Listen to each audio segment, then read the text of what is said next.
যদি কারো ঘরে পুরাতন কোরআন শরীফ থেকে থাকে তাহলে ভুলেও এই কাজটি করবেন না। এতে আপনি বড় ধরনের বিপদের সম্মুখীন হতে পারেন। আপনার ঘরে যদি পড়ার অযোগ্য অথবা ছেঁড়া ফাটা কোরআন শরীফ থেকে থাকে সেক্ষেত্রে তার করণীয় কি? যদি কেউ এই অবস্থায় সেই পুরাতন ছেঁড়া অংশটিকে নিঃশেষ করতে চায় অথবা বাইরে ফেলে দেয় সেক্ষেত্রে কি সে গুনাহগার হবে?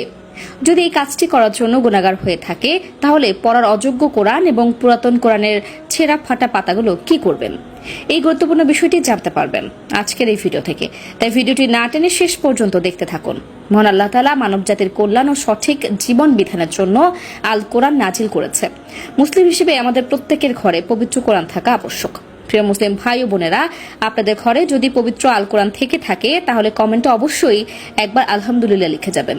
কিন্তু মুসলিম হয়েও যাদের ঘরে আল কোরআন রাখার সৌভাগ্য হয়নি অবশ্যই ঘরে আল কোরআন রাখার চেষ্টা করবেন ইনশাআল্লাহ। প্রিয় দর্শক, আজকের এই ভিডিওটি দেখে প্রত্যেকটি মুসলিম নরনারীর জন্য কর্তব্য স্বরূপ, কাজে এই ভিডিওটিকে ভুলেও এড়িয়ে যাবেন না। হয়তো এই ভিডিওতে আলোচনা করা বিষয়বস্তুটি সম্পর্কে আপনার না জানার কারণে বড় ধরনের বিপদের সম্মুখীন হতে পারেন। তাই অবশ্যই ভিডিওটি শেয়ার করে আপনার পরিবার এবং প্রিয়জনদের কাছে পৌঁছে দিন। আপনার একটি মাত্র শেয়ারে তারা এই বড় ধরনের গুনাহ থেকে পরিত্রাণ পাবে।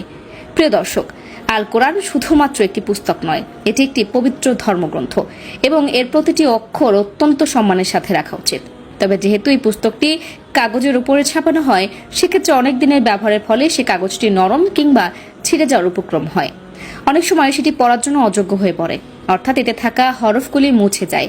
সেক্ষেত্রে কি করা যেতে পারে?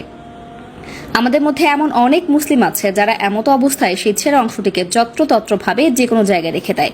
আবার অনেকে আছে সেটাকে আগুনে পুড়িয়ে ছাই করে ফেলে। কোরআন, হাদিস ও অন্যান্য ধর্মীয় পুস্তকাদি ছিঁড়ে গেলে অথবা পড়ার অনুপযোগী হলে সেগুলোর হেফাজতের উদ্দেশ্যে কোনো পবিত্র কাপড়ে পেঁচিয়ে সংরক্ষিত কোনো স্থানে অথবা কবরস্থানের এক কোণে, যেখানে মানুষ বা জীবজন্তুর চলাচল একেবারেই নেই অথবা খুব কম, মৃত ব্যক্তিকে দাফন করার মতো দাফন করে দিবেন, যাতে এগুলোর মর্যাদাহানি না হয়। এটি সর্বোত্তম পদ্ধতি। এছাড়াও এই জাতীয় কপিসমূহকে কোনো ভারী জিনিসের সাথে বেঁধে গভীর পুকুর বা নদীতে ডুবিয়ে দেওয়া যেতে পারে, যাতে সেগুলো নদী বা পুকুরের গভীরে পৌঁছে যায়। এক্ষেত্রে লক্ষ্য রাখতে হবে যেন কোনো অবস্থাতেই এগুলোর অবমাননা না হয়। আর যদি উল্লেখিত দুইটি পদ্ধতি কঠিন হয়ে পড়ে অথবা দাফন করা বা পানিতে ডুবিয়ে দেওয়ার পরও পবিত্র কোরআন ও ধর্মীয় কিতাবাদির যথাযোগ্য মর্যাদা রক্ষা না হয় তাহলে হেফাজতের উদ্দেশ্যে আগুন দিয়ে জ্বালানোর অবকাশ আছে। জ্বালানোর পর ছাইগুলোকে দাফন করে দেওয়া অথবা পানিতে ফেলে দেওয়া যেতে পারে। এছাড়াও যদি কারো বাড়িতে আল কোরআন বন্ধ অবস্থায় পড়ে থাকে এবং পড়ার লোক না থাকে তবে সেক্ষেত্রে যে তার বড় সড় গুনাহ হবে এমন কথা উল্লেখ না থাকলেও অনেক সময় দেখা যায় আল কোরআন চর্চায় না থাকার কারণে ভালোভাবে পড়তে পারা লোকটিরও সেটি ভুলে যায় এবং এই কাজটি অত্যন্ত গুনাহের একটি কাজ। কোরআন সবসময় তেলাওয়াত করা বা ধারণ করা যতটা সৌভাগ্য ও সুসংবাদের, তেমনি ভুলে যাওয়াই ঠিক ততটাই দুর্ভাগ্যজনক। মহান আল্লাহ তাআলা আমাদের সকলকে সহিহ শুদ্ধভাবে কোরআন তেলাওয়াত করার তৌফিক দান করুক। আমিন।